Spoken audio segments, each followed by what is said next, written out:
Day 4. Goodbye Taipei na kami. Punta kami ng Sanmon Lake. Day 5. 5:41, 6:30 yung alis ng train. Dapat magbe-breakfast pa kami pero mukhang di na kaya. Doon na lang siguro kami bibili ng pagkain. Yeah. Hindi na tayo kakain. Bahala na. Madami naman tayong kain kagabi. Okay lang yan.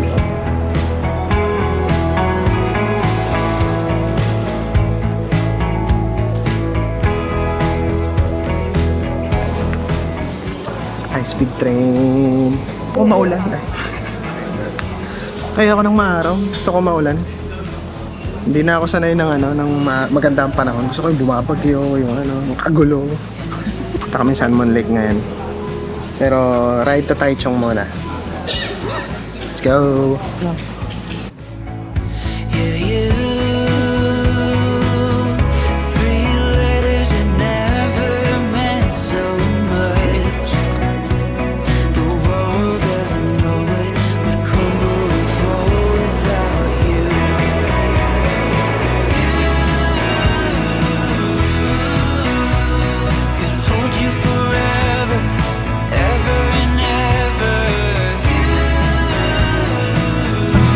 Masakay na tayo ngayon sa THSR.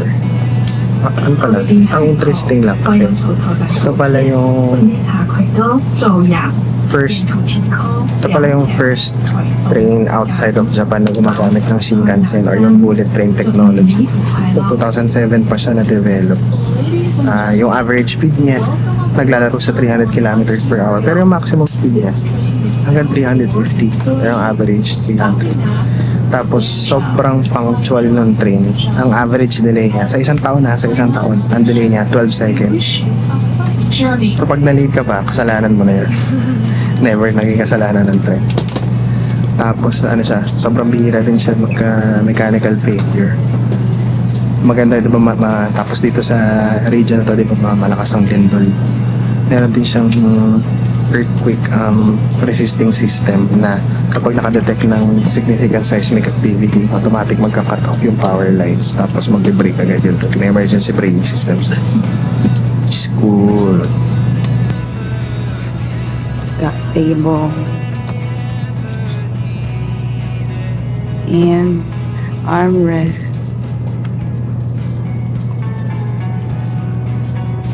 Ngayon, 6:31. Pero 6:30 umalis yung train. Punctual ba nila?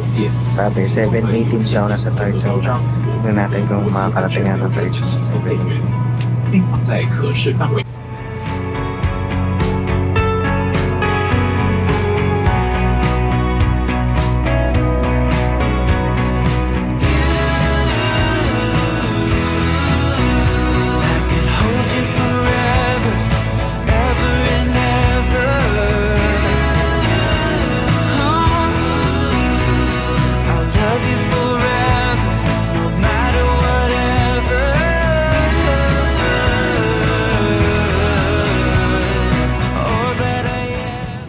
Na-realize lang namin na yung from Taipei to Taichung 161 kilometers ang closest na siguro katumbas nun sa atin para kang nag-Manila papunta ng Moncada Tarlac.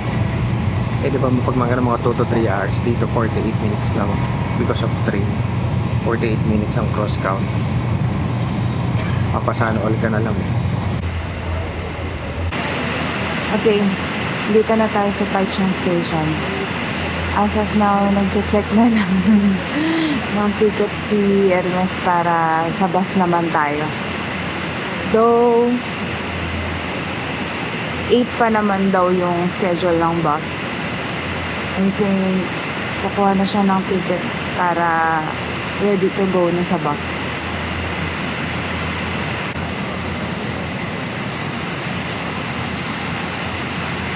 Sobrang challenging ng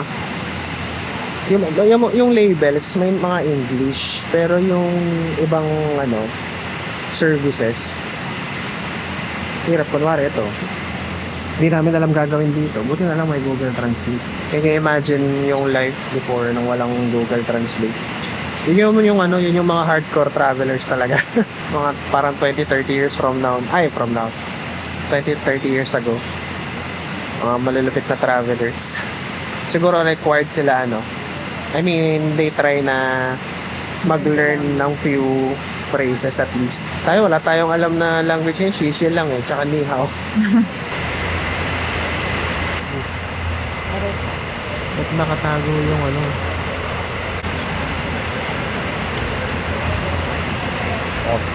harap. What's that? Smoke bacon. How about you?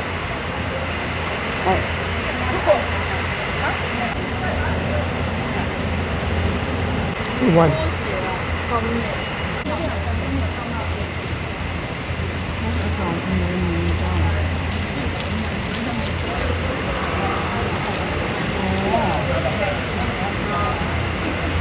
Tuna naman, tuna.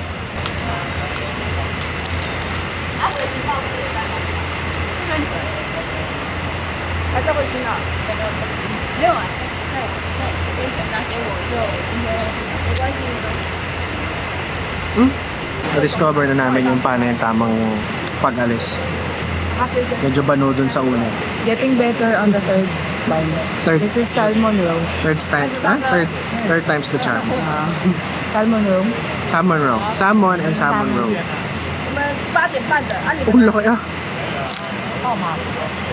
May nakuha ko salmon.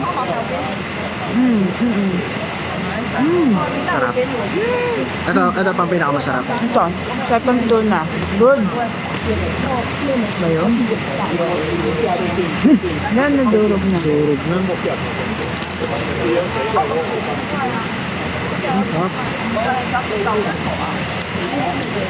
Hey! The struggle is real. Bili pa ako nito. Kung nakakita akong Family Mart, bibili ako nito. Ito yung redeeming quality ng Family Mart. Oh. Ni onigiri. 你们下次可以 Kalat-kalat. Sarap. 回去我买8点多的，Oo. Bro. Good move pa rin pala yung nagpa-reserve kami kasi ang haba ng pila. May chance na hindi kami makasakay sa 8:45 bus. Sa next bus na, mas sira na naman yung itinerary namin. Buti nagpa-reserve, nagpa-book online. Pero magbabayad pa rin kami, magtatap pa rin kami. Meron tayong pila namin.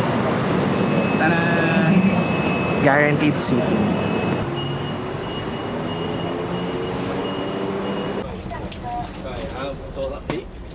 要选 BA。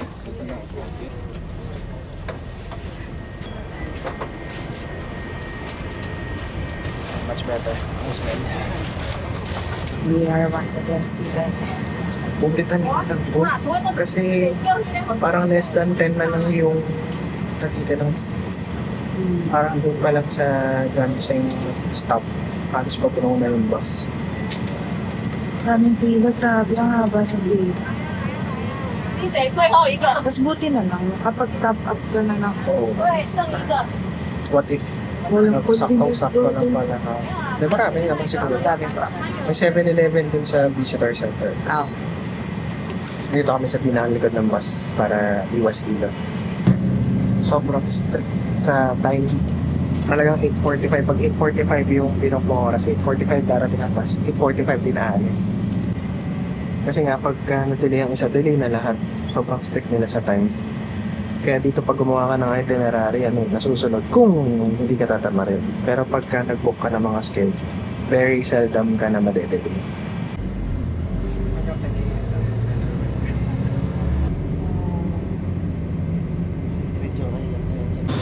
And we're here! Dito na kami sa pier. Naligaw pa kami. Hindi rin namin alam kung saan namin ibibigay yung ticket namin. Basta we're here. Sa may ticket na kami. Sunmoon Lake. Mas maganda ang weather ngayon kumpara kahapon. Pero sabi mga hanggang ngayon lang daw siya. Uulan ulit mamaya.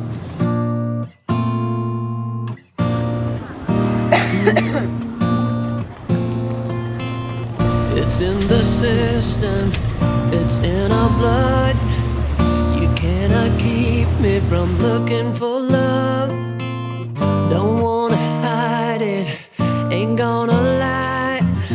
I'm on the run till the day that I die. All we are is delicate people. Handle me with compassion and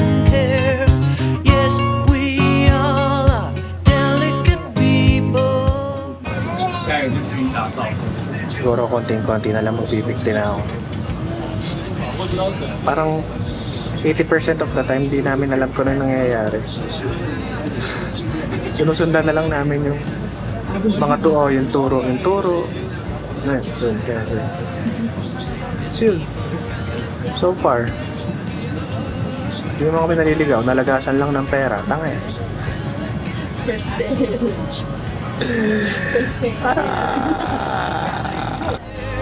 Yes, we all are delicate people. Oh,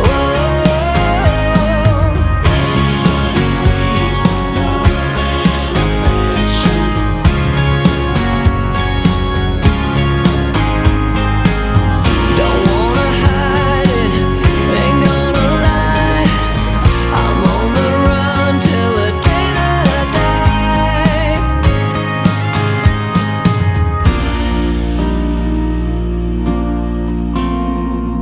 Everybody needs love and affection. Everybody wants some love and then affection. All we are is delicate people. Everybody needs love and affection. Yes, we all are delicate people. Kasi hindi mo yan Oh, iba ang amoy. expect ko yun na naman Andito na kami sa Salmon Lake sa Itatao na Pier. Di pa kami makapag-check-in kasi 2 p.m. pa yung check-in. Pero pwede naman daw iwan yung luggages no. So, titingin muna kami ng makakainan dahil 11 na, magla-lunch time na. In fairness, napansin namin iba ang amoy dito. Hindi na amoy toyo, hindi na amoy sweet soy lang. Iba-iba na rin yung variety ng food. So, more options.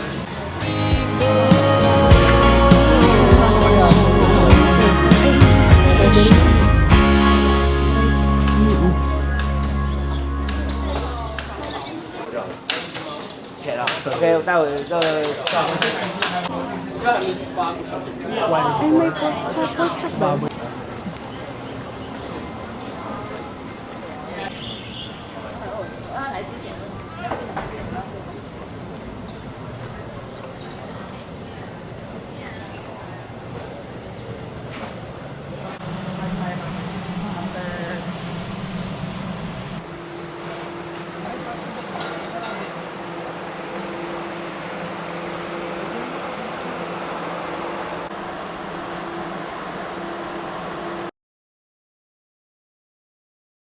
Since di pa kami nakakapag-check-in, kakain muna kami ng lunch. Ito kami sa Nienji Black Tea Roast Chicken. Nakakatawa kasi yung pinanggagatong nila nasa labas lang. Tapos parang kakabukas lang nila kasi walang tao kami pa lang. Look. See? Grabe ang pinaka-challenging na na-encounter namin today is lost in translation. Wait lang, mag-story time muna tayo ng saglit, no? Kasi bumili kami ng bus ticket. Meron na kaming AC card. So, yung nabili naming bus ticket, supposedly dapat yun yung boat ride namin. Yung pala, ang in-offer ni ate sa counter, bus ticket din. Di na doble kami ng gastos. Bumili pa kami ulit ng boat ride ticket dun sa Shuishi. Dun sa Shuishi Pier. Doble ang gastos. Buti na pang 5 araw na namin. Nakaka-frustrate pala. Ganito pala ang feeling. Nakaka-frustrate na walang English speaker sa lugar na foreign sa'yo. Tapos pati lahat ng mga signages, wala ding English, bihira lang. Ito, buti nga may English eh. Pero yung mga details pa, puro mga Chinese characters. Kaya ang hirap. Ang hirap. Gusto ko na lang mag-Tagalog. Buti pa sa Shifen. Mga sanay na sa Pilipino yung mga Chinese doon. Ate, kuya. Ate, kuya, how are you feeling? Eto, trying my best not to feel defeated. Pero sana masarap tong kakainan namin. Kasi ano siya, traditional na pagkain. Just like any other native na pagkain sa isang lugar. Meron siyang humble beginnings. Yung mga farmers before sa rural area, naghahanap lang sila ng paraan paano maro-roast ang isang buong chicken. Wala pa namang oven nun. Hindi rin naman uubra yung panggatong sa labas kasi para magiging barbecue na lang yun. So they decided na kung ano man yung available na tools sa kanila, yun yung ginamit nila. Metal kiln na nagbumukang oven kasi natatrap yung smoke and yung heat sa loob. Or sa ibang region, clay pot yung ginagamit nila. Sana masarap. Dito sa yung Nantu, nakilala siya sa... Although hindi dito yung origin ng kiln roast chicken, nakilala na siya doon kasi very touristy yung area. So since maraming tourist, dito nagsulputan yung mga restaurants na nag-o-offer ng ganung dish. Yan yung chicken. Himay-himay na nila. Tapos mapapansin mo, black yung paa. Usually daw ang ginagamit nila free-range chicken. Then order lang kami ng rice. Okay, let's eat. Yung chicken nila parang may mga short green. Yung rice, Yung rice. Sorry. muna natin ng walang sauce. One chicken. Okay yung head. Even the head.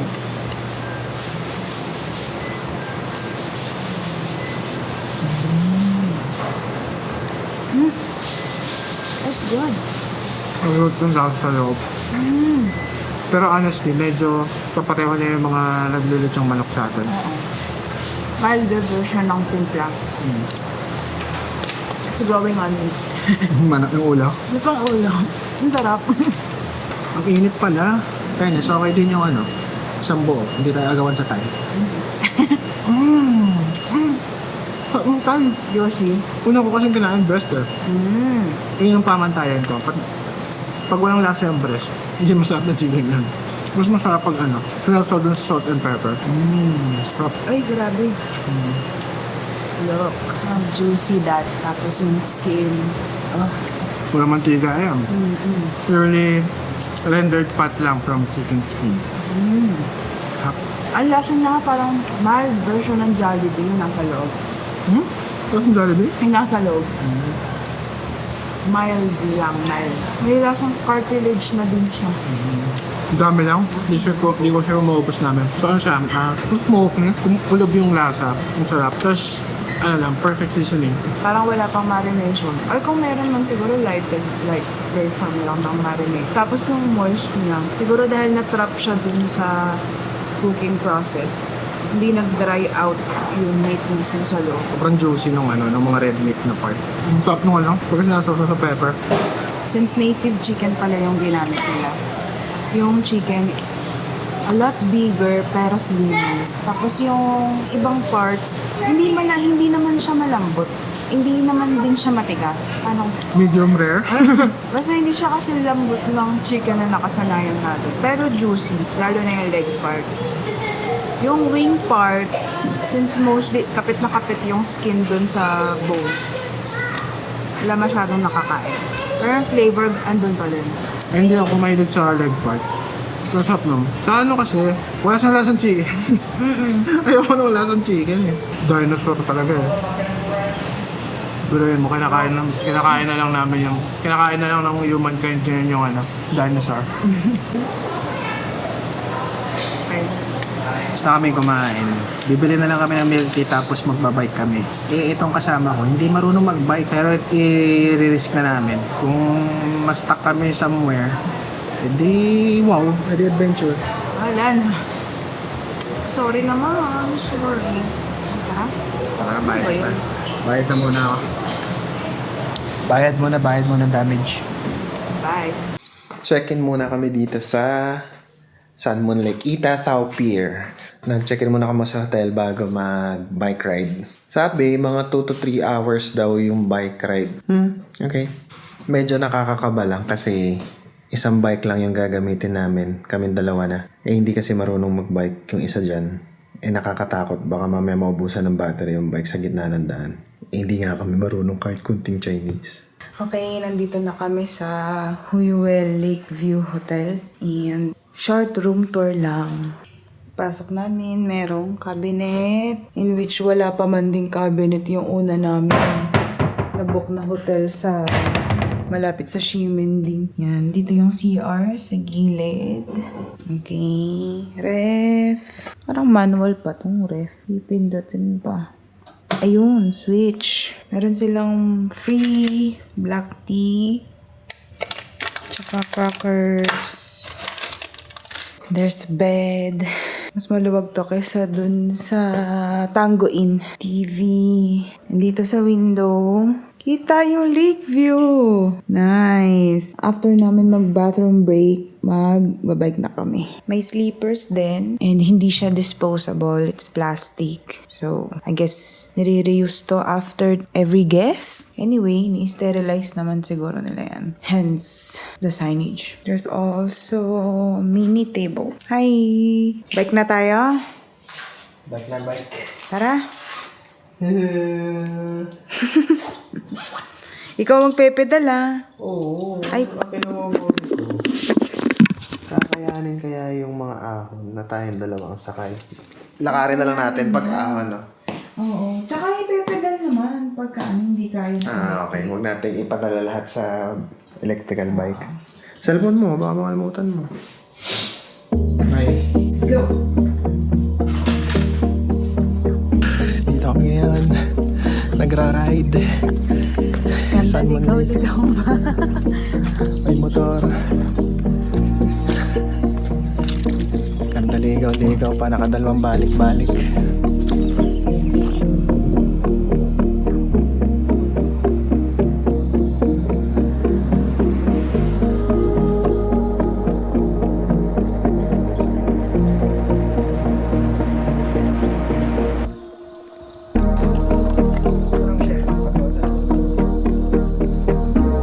Saan ang Sian Pagoda? Wala, yun na yun. Wala.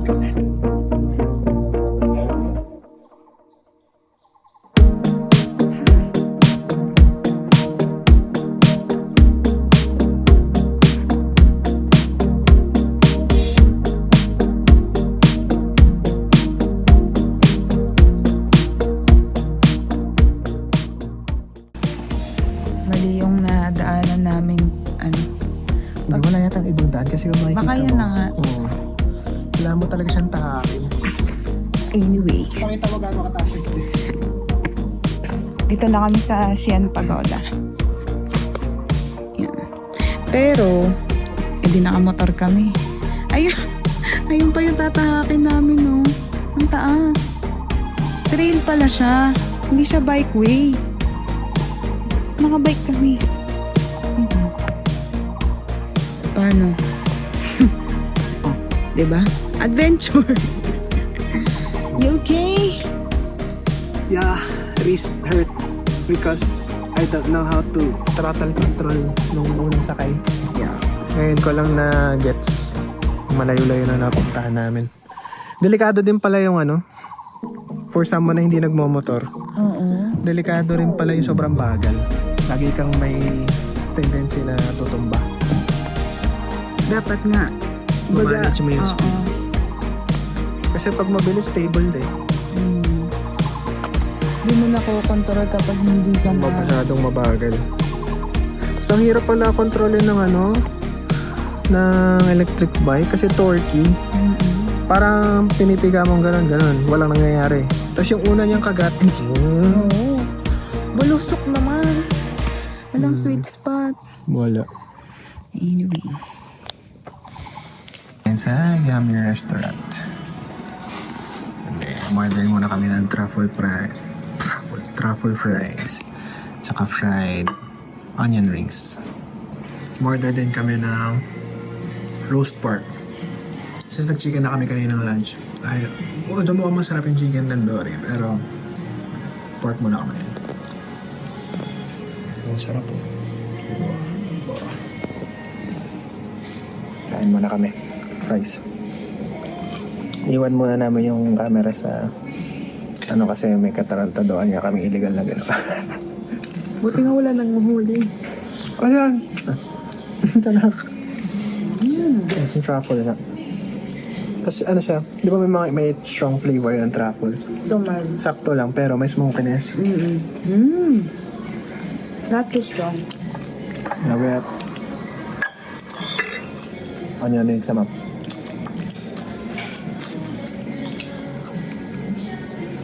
Onion rings.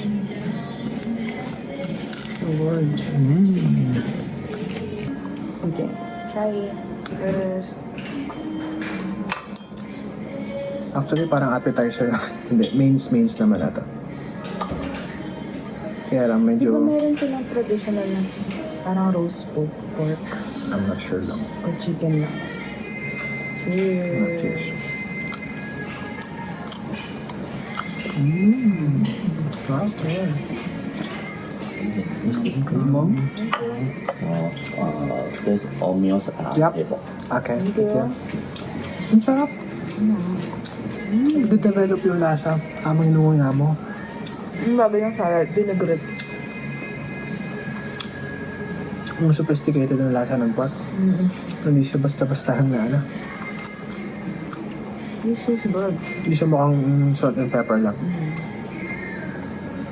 May ibang seasoning eh. Hindi lang natin alam kung ano yun. Try ko naman More yung than smoked pepper. salmon.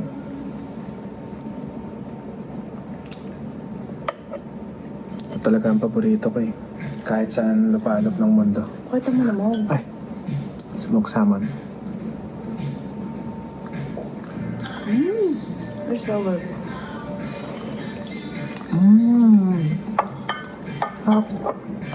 Wow! High quality yan.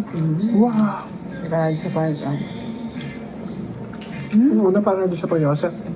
Mahal isang konti lang pero dinaan sa quality. Ang harap. Walang kalansa-lansa kahit kaunti. This one. Yeah. It's really good.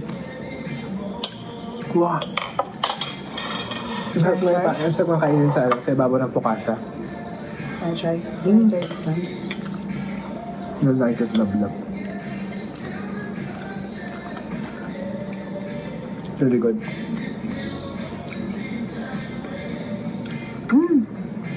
Nice smoky. Smoked salmon talaga. Sarap. High quality. Grabe. Perfect combination naman ng mga pinagkakain namin. That's good. Ang sarap ng salad.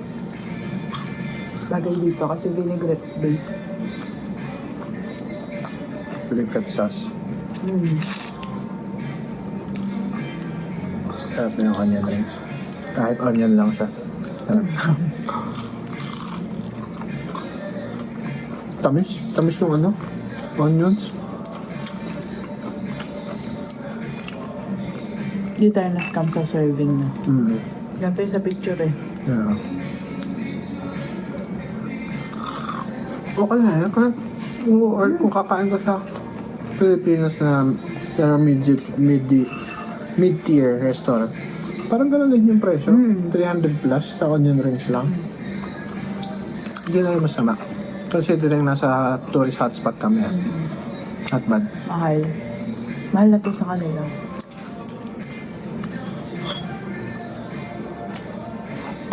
Ang amazing pork talaga. Nagde-develop yung flavor, yung taste. Habang inunguya mo. Sa una parang salty lang siya na may aroma, pero Nasa dulo yung lasa. mas may acid din pang-balance. Parang ano pa nga, parang may nalalasan akong alcohol eh. Yung alcoholic drink. Kasama sa luto. Oo nga. Parang may alcoholic drink ko lalasa. That's good. That's good. Kaya muna kami mayas. It's 7:36 in the evening. Kababalik lang namin galing sa labas. Di na namin dinala tong camera kasi nakakatakot and it turns out to be the right decision kasi ang dami naming times na naligaw and hindi kami sure kung pwede kaming mag-electric bike sa main road. Pero nung na-discover namin na pwede na, dear Lord, that's like one of the most fun hours of our lives. Sobrang sarap magbike sa labas kasi konti lang yung sasakyan dumadaan. Tapos considerate din sila pag nagbabike. Nag-i-slow dance pag may makasalubong silang nagbabike or may madadaan na nagbabike. Nag-i-slow down sila tapos sila na yung umiiwas. Pero kami, tinatry din namin maging considerate. Nagdo-slow down kami tapos gumigilid talaga kami. Umaalis kami sa gitna ng road. Ang saya. Siguro sayang lang hindi namin nagawa na cycle yung buong Sun Moon Lake. Kasi nga, first time din namin magbike na may angkas. So, ang dami pa naming adjustment na ginawa. Hindi namin makontrol yung bike ng una. Tapos, sobrang torquey nung electric bike. Konting lang. Umaarangkada na. Pero nung nagets na namin, sobra yung enjoyment. Ang saya. Tapos since walang sasakyan, ang lakas ng hangin, ang lamig, sobrang freeing ng experience. Kung babalik kami sa Taiwan, napag-usapan namin, kung babalik kami sa Taiwan, dito kami babalik. Tapos, magstay kami ng 3 days dito, magbabike and magte-trekking. Kasi ang ganda ng mga trails nila, lahat well-maintained. May mga footpath, may mga decking na ginawa. So, hindi ka maglalakad lahat sa ground. Tapos, yung dulo ng mga trekking, laging merong templo o kaya yung pagoda na hindi na namin napuntahan kasi nagsara na. Pero kung babalik man kami, dito talaga Sun Moon Lake. Wow, what a beautiful place. Yung food pala dito, hindi na namin na-try. Kasi parang limited lang din yung options. Yung limited yung options na parang gusto namin. Ganun. Tsaka, repetitive yung iba. Pero may nabili pala kaming snack na para siyang pumpkin na biscuit. Yun yung masarap. Wait. I'll show.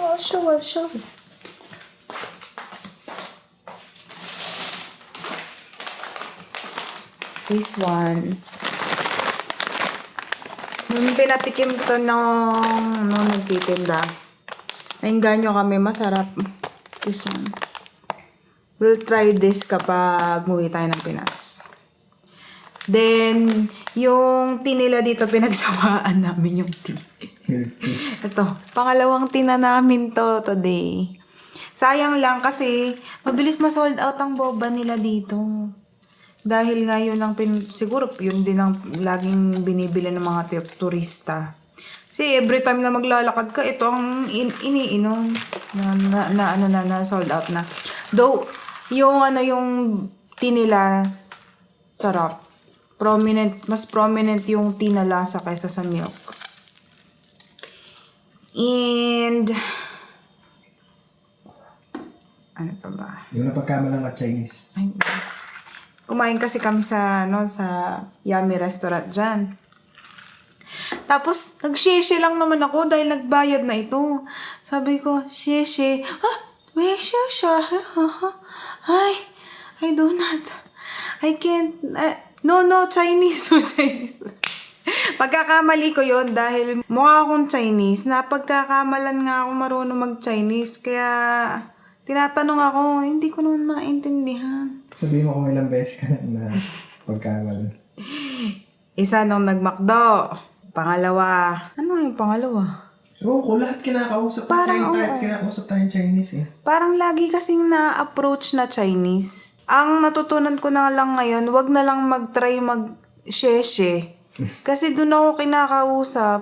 Tinatanong, di ko naman masagot. Yun ang nakaka-frustrate pala dito.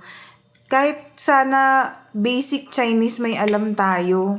Kaso wala. Kasalanan namin. Oo. Hindi naman pwedeng silang mag-a-adjust sa turista dahil country nila to, dapat tayo ang mag-a-adjust. Yun. Kahit basic Chinese man lang sana marunong tayo. Tapos may mga specialty silang food dito na street food din na nga namin na-try. Pero may mga sausage, may mga parang seafood na dried na pwedeng gawing snack. Tsaka yung pa ba yun? Yung mga nakita ko. May dried tofu pa, ganun. Di na lang talaga namin na-try, sayang. Dahil maaga din pala silang nagko-close. Pang probinsya yung oras ata nila dito maagang mag-close. Ang hindi na lang nagko-close yung mga nearby na restaurants.